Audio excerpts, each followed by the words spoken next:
परेशान क्यों होती हो? ये ज़िंदगी जीने के लिए, ना कि टेंशन लेने के लिए। पढ़ने बैठे तो टेंशन कि कंप्लीट होगा या सिलेबस कि नहीं, एग्ज़ाम अच्छा जाएगा कि नहीं, पहले ही सोच के बैठ जाएंगे।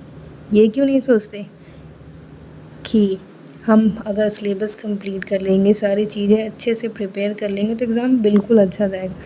पहले से सोच के नेगेटिव थॉट्स दिमाग में ला लेंगे तो जो पढ़ने बैठे हैं वो भी दिमाग में नहीं जाने वाला। तो हेलो एवरीवन, इसी थॉट के साथ आज के ब्लॉग को स्टार्ट करते हैं। तो अभी सुबह के 3:45 बज रहे हैं, 3:30 बजे मैं उठ गई थी। आज है 1 जुलाई और आज से लगभग 2 महीने, मिनिमम 16 डेज़ बचे हैं एग्ज़ाम्स के लिए। तो हर एक दिन तो नहीं, 2 दिन और 3 दिन के एक हफ़्ते में 2 ब्लॉग ज़रूर आएंगे और आपके साथ शेयर करूँगी।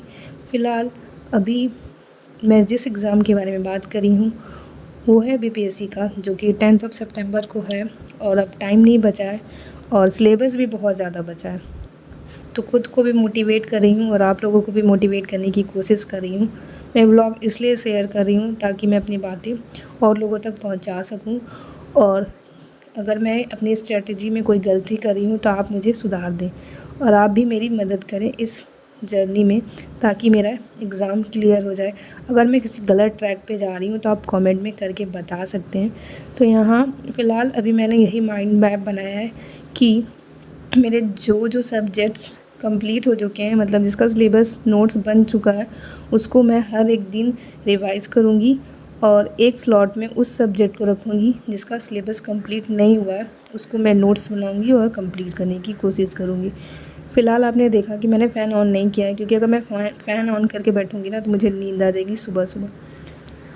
तो ऐसे करते करते 6 बजे तक मैंने पढ़ाई की थी। उसके बाद मैंने और भी काम किए। उसके बाद यहाँ पे मैं रिवीज़न करी थी, जैसा कि मैंने बताया। तो मेरा बिहार स्पेशल कंप्लीट हो चुका था क्लास, तो उसी का मैं रिवाइज़ करी थी। और ऐसा भी है, सुना है ना आपने, जैसा सोचेंगे वैसे ही बन जाएंगे। अगर आप सोचते रहेंगे कि मेरा एग्ज़ाम क्लियर नहीं होगा तो सच में नहीं क्लियर होगा, क्योंकि सिर्फ सोचने से कुछ नहीं होने वाला। जब हम सो रहे होंगे या बैठे होंगे, हम यही सब सोच रहे होंगे ना, उस समय किसी घर में किसी कोने में जो स्टूडेंट है, एस्पिरेंट है ना, वो पढ़ रहे होंगे हमसे ज़्यादा, और हम सोचने में ही टाइम वेस्ट कर दे रहे हैं। तो यहाँ मैंने रिवाइज़ कर लिया था बिहार हिस्ट्री को, और उसके क्वेश्चन मैं यहाँ से सॉल्व कर रही हूँ।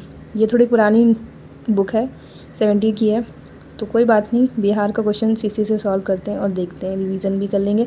मैंने पहले भी किया है, एक बार ऐसे ही रिवाइज़ कर लेती क्योंकि माइंड से निकल जाता है। तो ऐसा ही कुछ मैंने सोचा हुआ है। तो और आप लोगों की प्रिपरेशन कैसे चल रही है वैसे ज़रूर बताएं कि ये सही रहेगा या नहीं। वैसे मेरे ख्याल से सही रहेगा, क्योंकि रिवीज़न ही करना बहुत ज़रूरी है। जो कंप्लीट है वो मैं उसे धीरे धीरे कंप्लीट करते जाऊंगी और रिवीज़न करते जाऊंगी, और ये जो बुक है इसी से मॉब।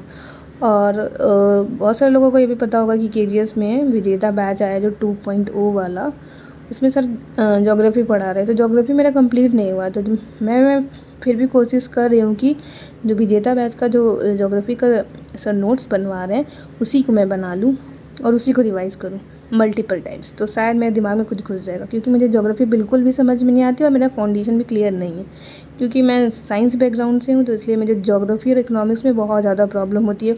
तो इसको सॉल्व करने के लिए क्या मैं करूँ, आप कमेंट में ज़रूर बता सकते हैं। फ़िलहाल मैं वहीं से नोट्स बना रही हूँ, शॉर्ट नोट्स सर बनवा रहे हैं, क्वेश्चन भी करवा रहे हैं। क्वेश्चंस कुछ सॉल्व हो रहे हैं, कुछ बिल्कुल भी नहीं, सर के ऊपर से जा रहे हैं। और इसमें मैं थोड़ा डीमोटिवेट भी हो जाती हूँ ज्योग्राफी की, जब भी क्लास करती हूँ तो फिर सोचती हूँ कि कोई बात नहीं, अगर 20-22 क्वेश्चंस में से 10-12 भी हो गए तो नैया पार हो जाएगी। कौन सा मुझे पीटी में मेरिट बनाना है, जस्ट जोकिंग। तो फ़िलहाल मैं यही कर रही हूँ, ज्योग्राफी की विजेता बैच से नोट्स बना रही हूँ। अभी तो पता नहीं क्या हो गया था कि विजेता बैच में क्लास ही नहीं अपलोड हो रही थी, फिर कल से क्लास अपलोड्स होना स्टार्ट हुई हैं। तो मिलते हैं नेक्स्ट ब्लॉग में। और यहाँ तक अगर आपने सुन ही लिया है तो वीडियो अच्छा लगा तो लाइक कर दीजिएगा। Bye bye.